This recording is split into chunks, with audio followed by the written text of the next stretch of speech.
There are stories so dark, they make you question reality itself.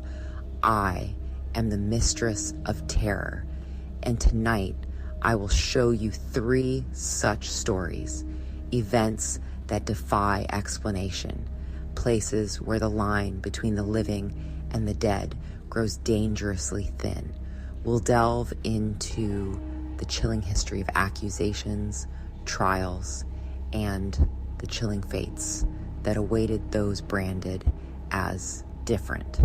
What I am about to share is not just for the curious, it's for those who dare to embrace the shadows.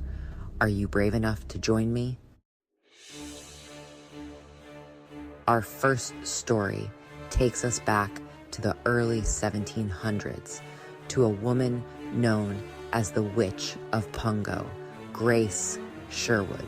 Imagine the oppressive humidity of the Virginia tidewater, the Spanish moss hanging heavy from the trees like a shroud. It's a place steeped in superstition where whispers travel on the wind and fear takes root in the hearts of men. Grace was different. She was known for her knowledge of herbs and remedies, her ability to heal the sick and tend to the land. But in those times, such gifts were often mistaken for something more sinister. Her neighbors, bound by fear and ignorance, saw her as a threat, a woman who consorted with dark forces. They called her a witch. The accusation started subtly at first. Whispers behind raised hands, suspicious glances cast her way. Jealousy, perhaps, of her abilities, or maybe a genuine fear of the unknown, festered within the community. These whispers soon turned into accusations, and before long, Grace found herself facing a trial that would determine her fate. Imagine the scene, the flickering candlelight illuminating the faces of her accusers, their eyes filled with a mixture of fear and righteousness, the air heavy with judgment and the stench of fear. Grace, standing alone, defiant yet afraid, facing a tide of ignorance she could not stem. The trial was a farce, fueled by superstition and fear-mongering. Witnesses came forward with outlandish claims, each more unbelievable than the last. They spoke of curses and hexes, of strange occurrences they attributed to Grace's alleged powers. The evidence was flimsy at best, based on hearsay and fueled by the mass hysteria that gripped the community. But reason held no sway in the face of such blind terror. Grace became a scapegoat for every misfortune, every unexplained event. The climax of this travesty of justice came with a ducking of Grace Sherwood. They tied her thumbs to her toes, a crude cross meant to symbolize their piety as they plunged her into the water, holding her beneath the surface as they recited their prayers. But Grace, much to their horror, did not sink. She bobbed to the surface, her survival seen not as proof of her innocence, but as further evidence of her unholy alliance with dark forces. Next, let me introduce you to the silent twins, June and Jennifer Gibbons. From a young age, these twins, identical in appearance, but harboring a universe of secrets within, refused to speak to anyone but each other. Theirs is a story of isolation, of a bond so intense, so all-consuming, that it blurred the lines between individuality and a shared existence. Imagine two young girls, inseparable from birth, moving through the world as if in a silent movie. Their communication, a secret language only they could decipher.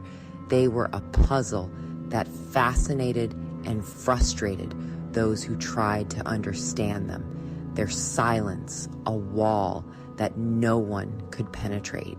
Their unusual behavior began in early childhood.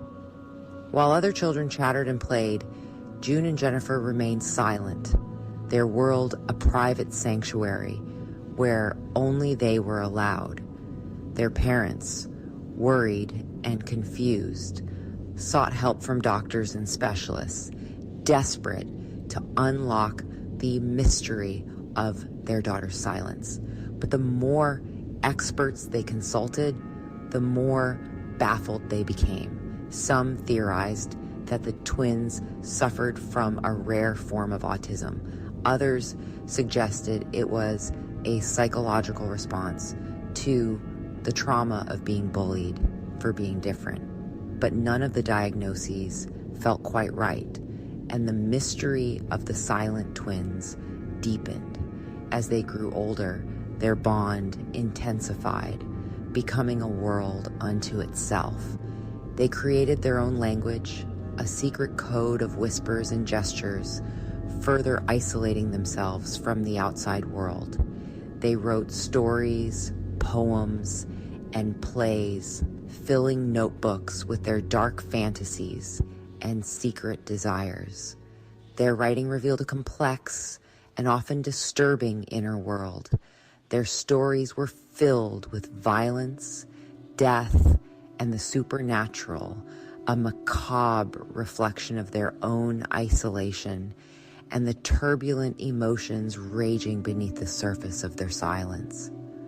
The tragedy of June and Jennifer Gibbons is a haunting reminder of the power of connection, the fine line between love and obsession.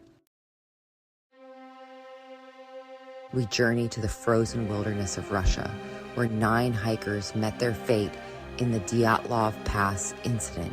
In 1959, a group of experienced hikers, led by Igor Dyatlov, ventured into the Ural Mountains. Their goal was Mount Otorten, a peak shrouded in legend. Imagine the vast expanse, the unforgiving cold, the wind howling across the desolate landscape. It's a place of stark beauty and hidden dangers. The group, consisting of 8 men and 2 women, were all experienced skiers. They were young, full of life, eager to test their limits. Their journey was a testament to their courage and camaraderie. They documented their journey meticulously in journals and photographs. They seemed in good spirits, their camaraderie evident in shared laughter. But as the expedition progressed, the entries took on a darker tone.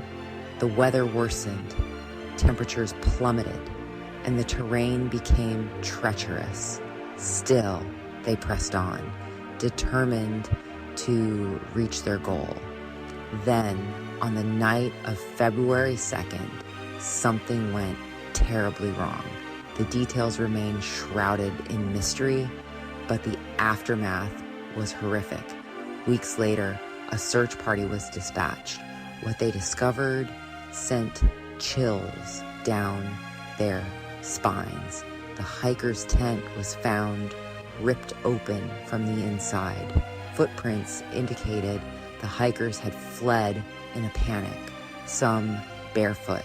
The bodies were found scattered, some with strange injuries. Some had fractured skulls, others severe internal injuries.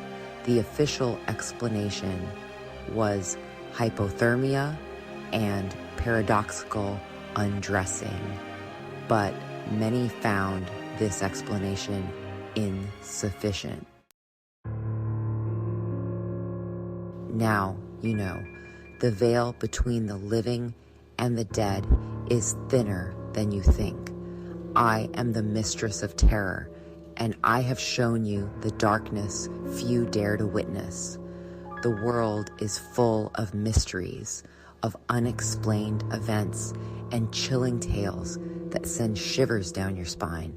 And so I ask, do you dare to return?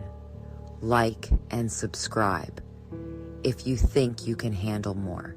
Until next time, remember, the darkness is always watching.